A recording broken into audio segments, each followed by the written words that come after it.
While we're on the topic of misogynistic jokes, I would go as far as to say rings like Jeffrey Epstein's may not have been possible without jokes. Why? Because a guy's not going to go up to another powerful guy and be like, hey, do you want to 15-year-old girls tonight? No, it's going to start with the joke. Let's talk about one I see on here all the time. If it bleeds, it can breed. If a guy says that and the guy laughs, it expands the boundary. Okay, he thinks that's funny. Maybe he'll tolerate some other things. Let's test it. Let's say some more vulgar jokes and see what his response is.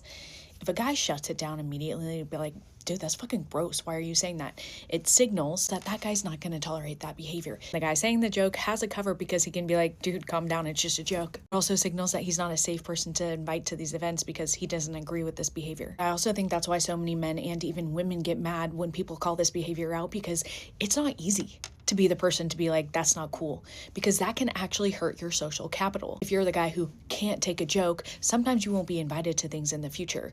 And especially with Jeffrey Epstein, who has money and connections and people want to get in that circle, you're going to laugh because you don't want to be on the outside. You want to be on the inside. You want to be like, yeah, I'm one of the guys. So yeah, it can be that serious because a single laugh can turn into young children. And as I said in my last video, jokes normalize behavior. It normalizes what the group's able to tolerate and how far they can go. And these jokes can turn into real life consequences in violence against women and even men, especially in these hazing events where teammates will rape new guys coming in.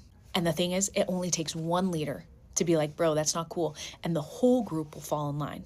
But if that one leader is misogynistic, all the guys will get worse and worse, and it goes from one to another and be like, who can say the funniest joke? And this isn't just really a theory, because we can see this in real time in Epstein's emails. And if you need an example of how to stand up to one of these jokes, I shared a video from another guy saying, all you need to say is, what did you mean by that? And he said, once he did it enough, it actually became fun.